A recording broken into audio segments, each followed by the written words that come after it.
బంగాళాఖాతంలో ఏర్పడిన తీవ్ర వాయుగుండం రాత్రి తీరం దాటినా దాని ప్రభావంతో కురుస్తున్న వర్షాలకు ఉత్తరాంధ్ర వణికిపోతోంది. ఒడిశాలోని గోపాల్పూర్ వద్ద తీవ్ర వాయుగుండం తీరం దాటిందని వాతావరణ శాఖ తెలిపింది.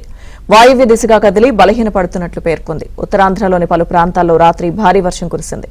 మరో 4 రోజుల పాటు ఉత్తరాంధ్ర, కోస్తా ప్రాంతాల్లో భారీ వర్షాలు కురుస్తాయని వాతావరణ శాఖ తెలిపింది.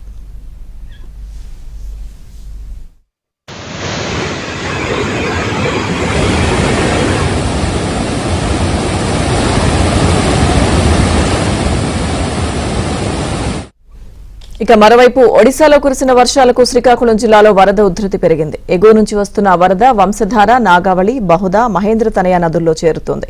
దీంతో హీరా మండలం గొట్టా బ్యారేజ్ వద్ద మొదటి ప్రమాద హెచ్చరిక జారీ చేశారు. ఇక ఆ బ్యారేజ్ నుంచి వచ్చిన వంశధార నీటిని దిగువకు విడుదల చేస్తున్నారు.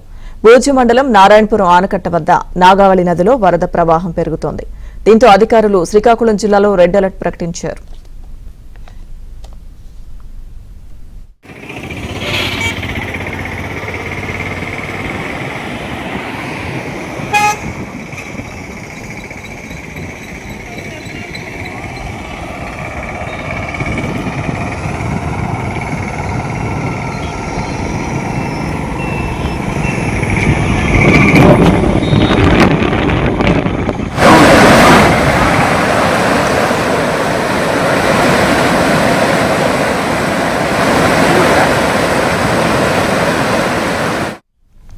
శ్రీకాకుళం జిల్లాలో రాత్రి కురిసిన భారీ వర్షానికి వాగులు, వంకలు ఉధృతంగా ప్రవహిస్తున్నాయి.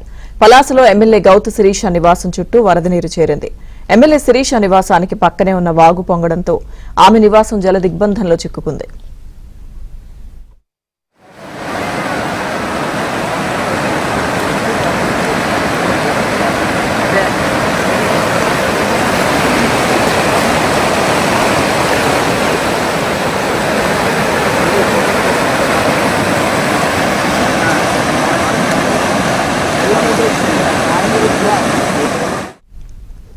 మహేంద్ర తనయ నదిలో పెరిగిన నీటి ప్రవాహం కారణంగా శ్రీకాకుళం పాతపట్నం ఆర్టీసీ కాంప్లెక్స్, మహేంద్రనగర్ వీధిలోకి వరద వచ్చి చేరింది.